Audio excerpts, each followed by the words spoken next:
socialist model which the Congress party is comfortable with. This is a clear ploy.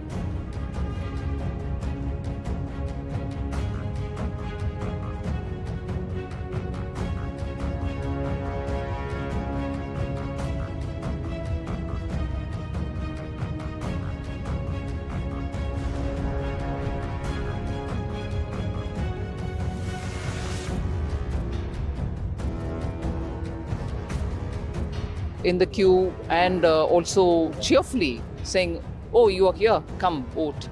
So it's nice to see so many early morning coming here to cast the vote, and I want as many people from South Bengaluru to come out and cast their vote. Ma'am, how do you see the NDA's government this time? How they will do?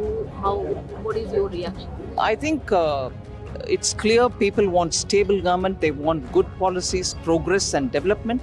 And for that sake, today people are coming out and they do want to see Prime Minister Modi continuing his tenure. When PM Modi said, "Ab ki baar 400 par," many criticized. Congress said no, not more than 150.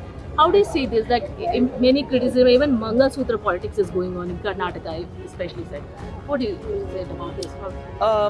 I think because they have no issue on their own, in order to say this is what we'll do for the people of India, take India forward, bring opportunities for the youth, take India in a global leadership role, they have none of these positive agendas to speak about.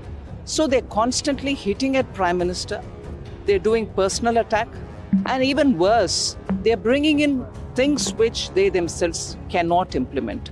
So as a part of this narrative is this whole property tax business. My last question, earlier I must know that you heard about the Sam Pitroda's comment about the inheritance tax. How do you see this? How do you react this particular inheritance tax? It directly hits the middle class. It directly hits the aspirational class. They work hard. Sweat and toil of theirs is saved in small savings here and there. Or they buy a house, a dream house, and keep some fixed deposits.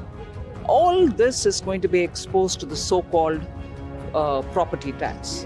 After all, Congress's reputation in terms of property tax goes back, and I remember earlier in 1968, there was a compulsory deposit scheme where people's deposits were all 18%, 20%, something was taken away.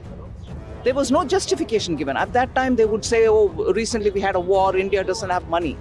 Later on, if you see the way in which they have clearly aimed at targeting people who are wealth creators for this country. They work hard, they create money, they create value, they employ people, and therefore India's economy becomes buoyant.